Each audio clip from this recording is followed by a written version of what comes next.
So, ngayon pala is parang alas 7 na ng gabi. So, hindi po yan itaka, hindi po gulukan to.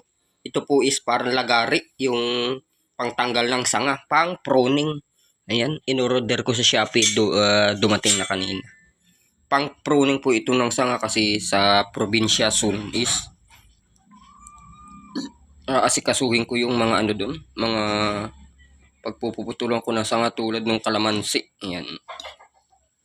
Kasi hindi na rin magawa ng father ko at saka mga kapatid ko. Busy sila sa pamilya nila kaya sabi ko pag-uwi ko medyo malapit na, nalalapit na. Kaya na-order na ako ng mga gamit. Yan, kasi ito naman isang business mo lang uorderin. Kung maiingatan mo is matagal mo naman itong gagamitin.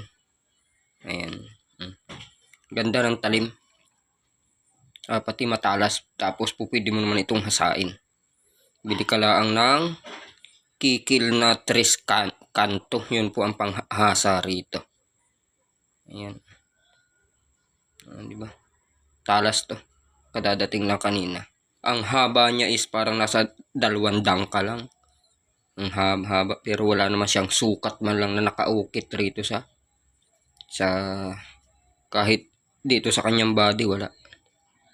So, basta baka pwede mo po itong tangkayan. Halimbawa dudugtungan mong tangkay po pwede kahit kawayan lang. Pwede. Ayan, kaya pag nasa probinsya na is dadagdagan ko ito ng tangkay, syempre kawayan. Tapos bala ko pang lagyan ng tornilyo dito.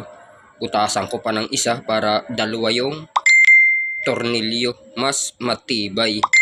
Kasi ano naman to. Ano ba yun?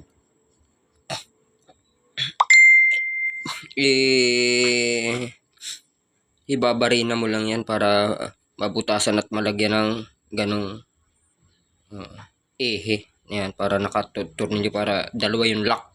Ayan. Mapapadali ito sa mga kalamansi doon.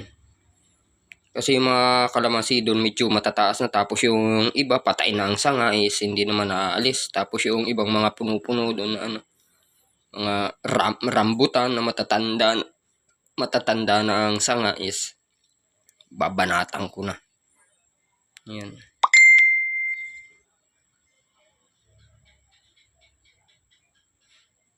Ayan, diba? Okay mga idol, let's go.